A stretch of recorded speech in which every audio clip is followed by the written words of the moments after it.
So between rainy weather and concerts, we had 4 concerts last week, 2 more concerts this week. We haven't had too much of a chance to get back there and look at the girls. Last time we were back there, I didn't get a chance to film. We just were shorthanded and there was just too much going on. We have 16 colonies back there. 5 of them are the results of splits and swarms. And out of those colonies, it looked like we had about 13 that had good queens that were laying, and maybe 3 that might have virgin queens, or queenless, but they acted like they had virgin queens.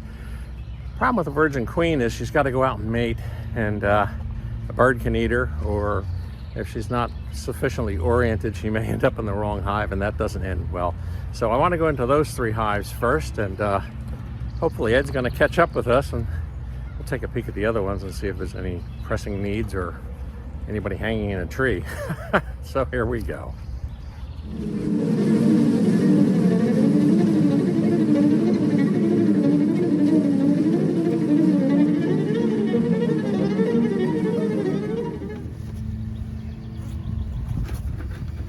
Let's get them to think about going down. Oh yeah, I got this sucker filled up. Very nice. All right, we got it off.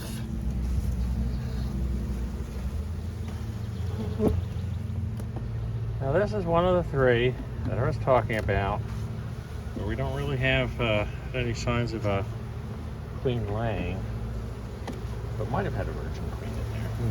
Who knows? Sometimes when the honey collection is good, that's an indicator they're not raising brood. There's plenty of honey in this hive. There's some pollen and some cleaned out cells.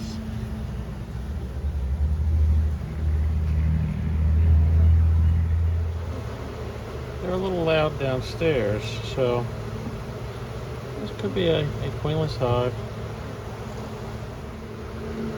In the winter time, the queen moves upstairs. In the summertime, they normally push her down. So I'm not going to call it queenless quite yet, but I would have rather seen brood up here.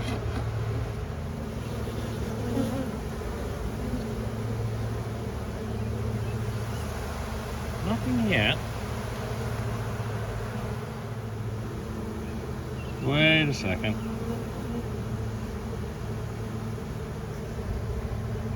That white stuff in the bottom, that's the royal jelly that they normally feed young larvae.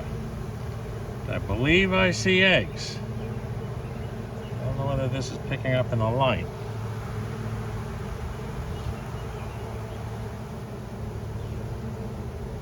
Yeah. Okay. Okay. Yeah, I think we have a queen that just started.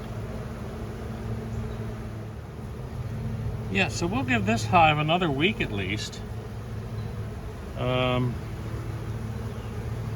I think they might have something going on here.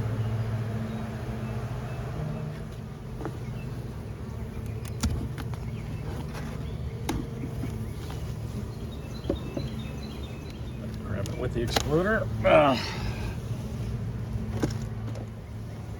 Right off the bat, now this is another one that we thought had either a virgin queen or no queen, but I think I'm already seeing brood, so I'm going to pull this frame out because it's kind of light. It's the one next to it that I'm really interested in.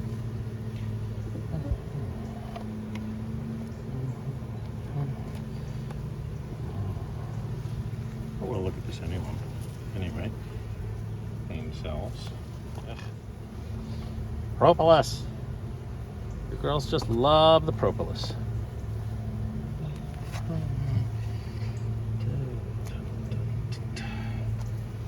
That is success. These, I believe, are being broken down. They were queen cells, but we have brood. Yep, good. Okay, that's all I wanted to see in this one. This one's got a young queen. There was no brood in here last week. and I'm not going to mess with them anymore.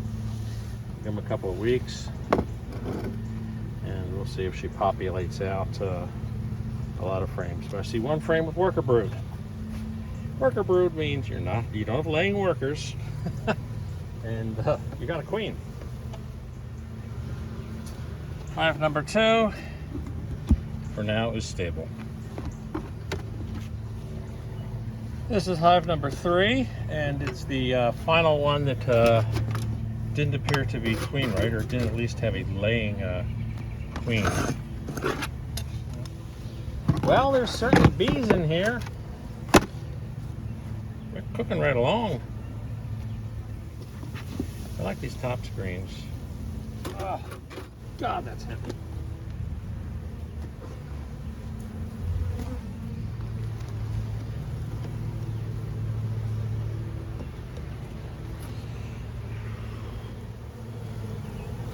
Okay, just showing up on camera here. You can see that white goo in the bottom of the cells.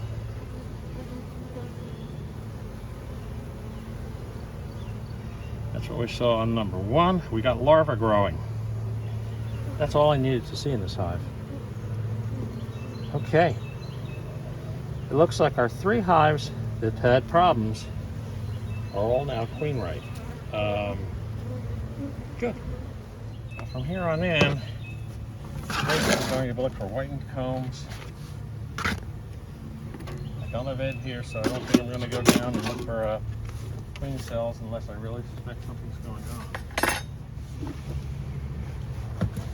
on. Not a massive population in here. This hive was queenright. Doesn't look like they've really worked their way up to the upper super yet.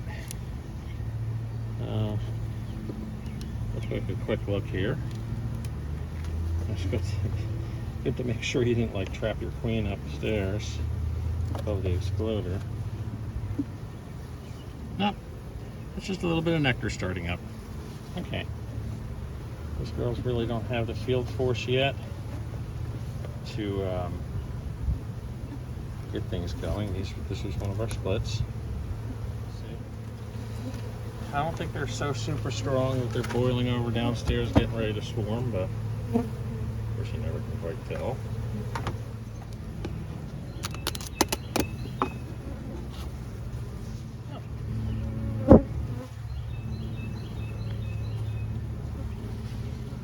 Look at that. Beautifully whitened. The girls are filling it up.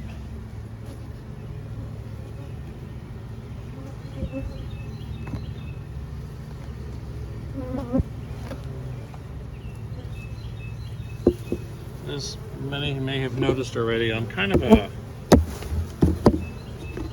minimalist when it comes to inspecting hives. I truly believe you can often do a little bit more damage than good, unless you have to go in or you have a reason that you feel you need to go in.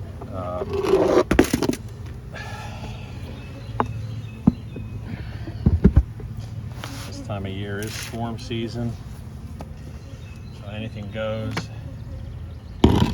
They're either genetically predisposed to swarming, or they swarm when things get overcrowded. As long as the hive is not overcrowded, as long as they have room to grow, and they're not predisposed to doing that, then, you know, why chance that you're going to go in and kill bees and possibly kill the queen?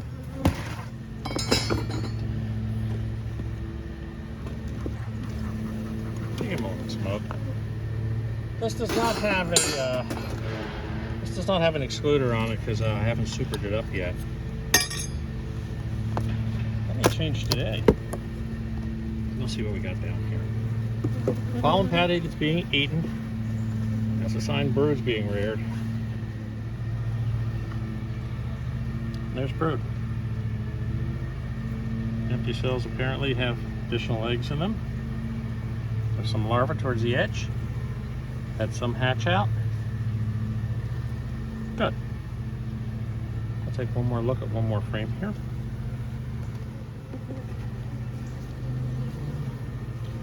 A lot of larvae and eggs in the cells that are open.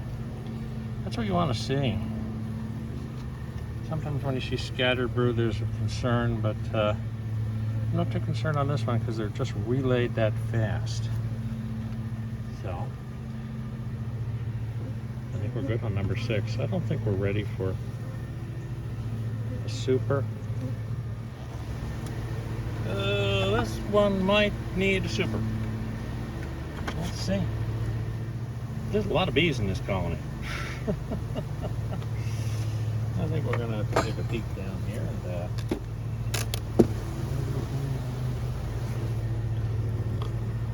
Oh boy, do we ever.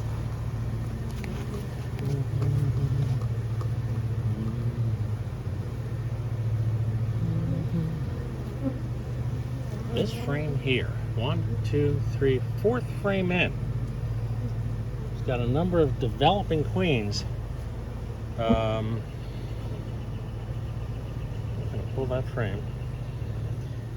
A couple of them are damaged. A couple of them are charged.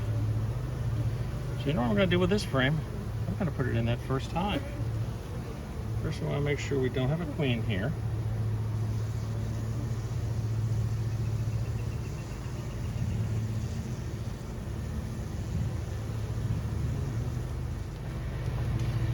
Now, in putting this frame over into hive number 1, if they do have a laying queen, which I believe they do, they'll just knock down those queen cells. They're not populated enough to swarm. But on the other hand, for some reason they don't, well, they will soon.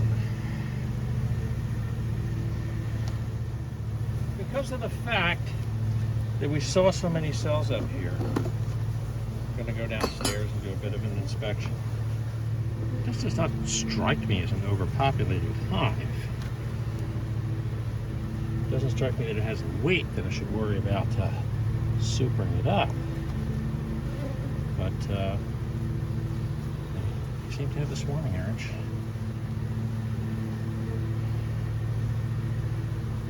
Just burr comb.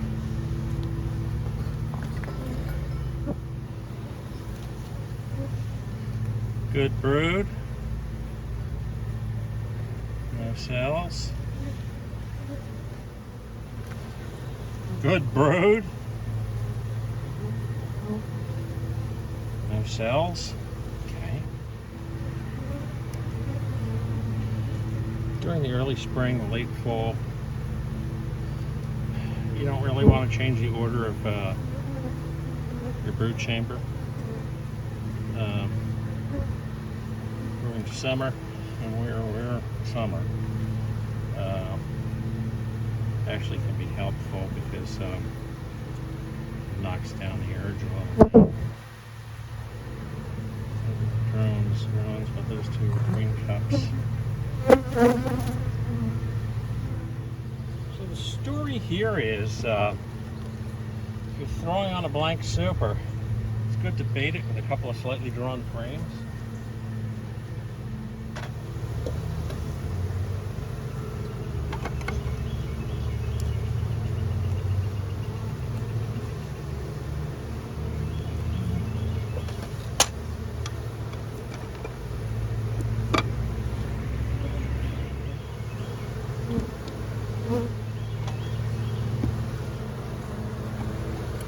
It's like once they've moved up, then they'll adopt the super.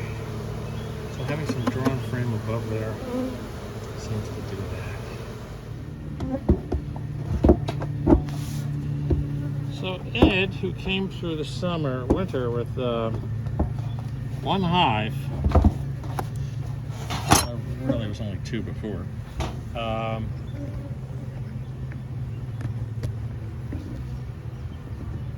1, 2, 3, 4, 5 hives, because I've given him a lot of the swarm and split hives to build it back up. So I've done the 2 back rows, and no Ed. I'm a little overheated, so what's going to happen here is I'm going to tell him the front row is his to explore.